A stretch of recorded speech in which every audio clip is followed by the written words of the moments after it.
উঠে আসলো দিনের বাছাই করা সেরা বড় খবরগুলি। এই ভিডিওতে আপনাদেরকে জানিয়ে দিচ্ছি, চ্যানেলে প্রথমে থাকলে অবশ্যই চ্যানেল সাবস্ক্রাইব করে নিন এরকমই গুরুত্বপূর্ণ খবর একটি ভিডিওতে পাওয়ার জন্য। তো চলুন খবরগুলি শুনতে থাকুন। রাজ্য সভাপতি হিসাবে ঘরের ছেলে দিলীপই পছন্দ আরএসএসের, দিল্লি গেল নাম। দিলীপ ঘোষকেই ফের বঙ্গ বিজেপির সভাপতি হিসাবে চাইছে আরএসএস। ঘরের ছেলে দিলীপের নামই দিল্লির নেতাদের কাছে প্রথম পছন্দ হিসাবে সুপারিশ করেছে সংঘ। বিজেপি সূত্রে এমনই খবর। আর এই নতুন সমীকরণের ইঙ্গিতেই কি মিলছে বঙ্গের গেরুয়া শিবিরে? কারণ বৃহস্পতিবার হঠাৎ করেই দিলীপকে নিয়ে উচ্ছ্বসিত বিরোধী দলনেতা শুভেন্দু অধিকারী ও বিজেপি পরিষদীয় দল। এই বিধানসভায় মাস কয়েক আগে গিয়েও কাউকে পাননি দিলীপ, ছিলেন না বিরোধী দলনেতা শুভেন্দু অধিকারী, দেখা যায়নি বিজেপি বিধায়কদেরও।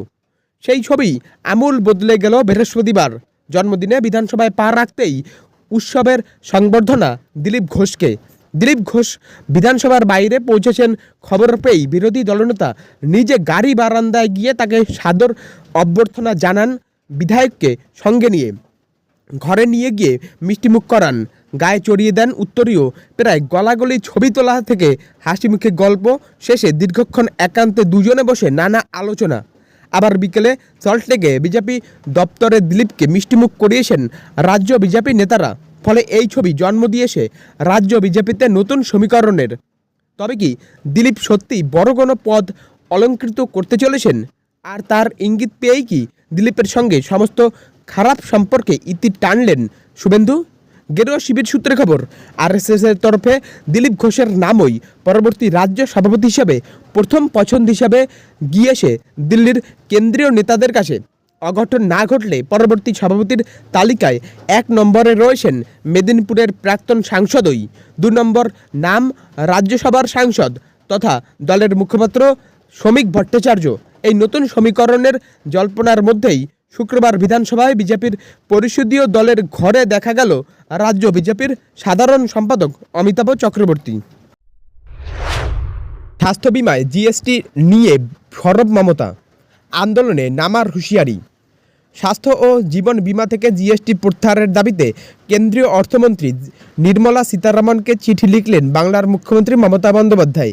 এ ব্যাপারে টুইটার হ্যান্ডেলেও নির্মলাকে পাঠানো চিঠি পোস্ট করে মমতা বন্দ্যোপাধ্যায়ের বক্তব্য, সাধারণ মানুষের কথা চিন্তা করে স্বাস্থ্য ও জীবন বীমা থেকে অবিলম্বে জিএসটি প্রত্যাহার করতে হবে, নতুবা তিনি বাধ্য হবেন বৃহত্তর আন্দোলনে নামতে। মুখ্যমন্ত্রী মমতা বন্দ্যোপাধ্যায়ের কথায়, এই সিদ্ধান্ত জনবিরোধী। এভাবে সাধারণ মানুষকে বিপদে ফেলা আমরা বরদাস্ত করব না। চিকিৎসার খরচের ক্ষেত্রে জিএসটি বরাদ্দ মানব না, অবিলম্বে প্রত্যাহার করতে হবে। মমতা বন্দ্যোপাধ্যায়ের কথায়, সারা দেশে যেভাবে মানুষের চিকিৎসা খরচ বাড়ছে, সেখানে জীবন বীমা ও স্বাস্থ্য বিমায় সরকারের 18% জিএসটি চাপানো জনবিরোধী সিদ্ধান্তের নামান্তর। এর ফলে চিকিৎসা পরিষেবা পাওয়া মানুষের কাছে আরও কষ্টসাধ্য হয়ে দাঁড়াবে। ভুয়ো কৃষকের নামে কোটি কোটি টাকা আত্মসাৎ, বালু ঘনিষ্ঠ আনিসুর আলিফের বিরুদ্ধে অভিযোগ ইডির। ভুয়ো কৃষক পরিচয় দেখিয়ে ধান কিনতেন দেগঙ্গার তৃণমূল নেতা আনিসুর রহমান এবং তার ভাই আলিফ নূর। কখনো কখনো নিজেরাই হয়ে উঠতেন কৃষক, আর এভাবেই কোটি কোটি টাকা হাতিয়ে নিয়েছেন দুই ভাই। রেশন দুর্নীতি মামলায় এমনটাই দাবি ইডির। রেশন দুর্নীতি মামলায় গ্রেপ্তার হয়েছেন রাজ্যের প্রাক্তন মন্ত্রী জ্যোতিপ্রিয় ওরফে বালু মল্লিক ঘনিষ্ঠ আনিসুর ও আলিফ।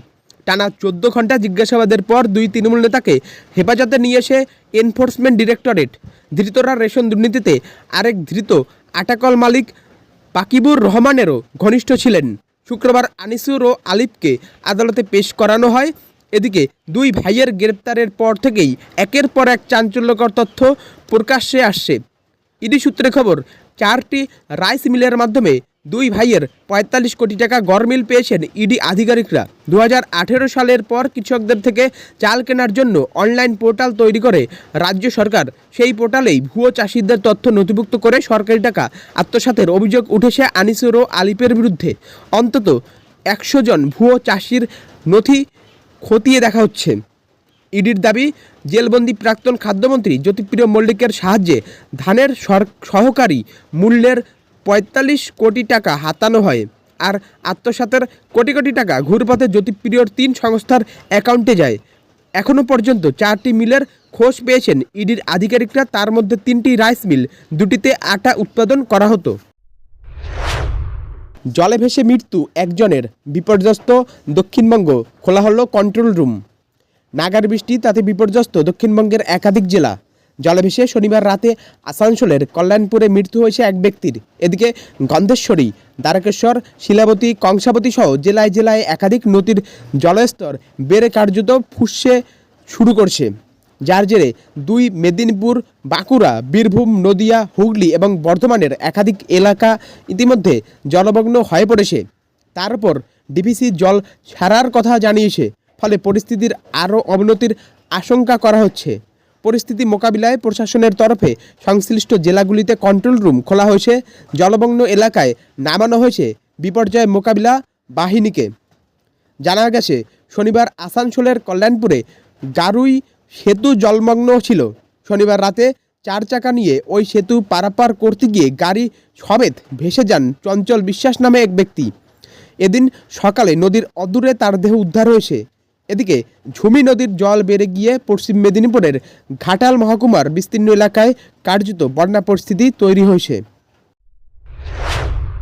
জম্মু কাশ্মীরে ভোটের প্রস্তুতি তুঙ্গে, আগামী সপ্তাহে শ্রীনগর যাচ্ছে কমিশনের ফুল বেঞ্চ। জম্মু কাশ্মীরে বিধানসভার ভোট দ্রুত সেরে ফেলতে চাইছে নির্বাচন কমিশন। সুপ্রিম কোর্ট 30 সেপ্টেম্বরের মধ্যে ভোট পর্ব শেষ করার নির্দেশ দিয়েছে। তবে প্রশাসন ও নির্বাচন কমিশন চাইছে যত দ্রুত সম্ভব ভোট সেরে ফেলতে। আগামী 7 ও 8 আগস্ট মুখ্য নির্বাচন কমিশনার রাজীব কুমারের নেতৃত্বে কমিশনের ফুল বেঞ্চ শ্রীনগরে যাচ্ছে। কমিশন সেখানে রাজনৈতিক দলগুলির সঙ্গে বৈঠকের পাশাপাশি সেনা, আধা সেনা, পুলিশ এবং রাজ্য প্রশাসনের সঙ্গে বৈঠক করবে। কেন্দ্রীয় মন্ত্রিসভার বৈঠকে বাংলার বিরাট প্রাপ্তি, 10,000 কোটি টাকা বিনিয়োগের সিদ্ধান্ত মোদী সরকারের।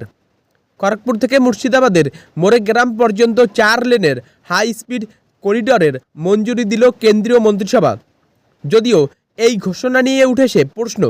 একটি অংশের দাবি, বাংলার প্রতি গুরুত্ব দেওয়ার নামে পুরনো প্রকল্পকেই নতুন করে ঘোষণা করল কেন্দ্র।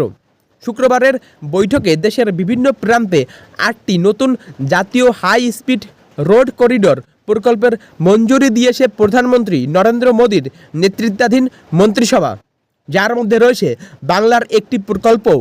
231 কিলোমিটারের এই প্রকল্পের জন্য বরাদ্দ হয়েছে 10,247 কোটি টাকা।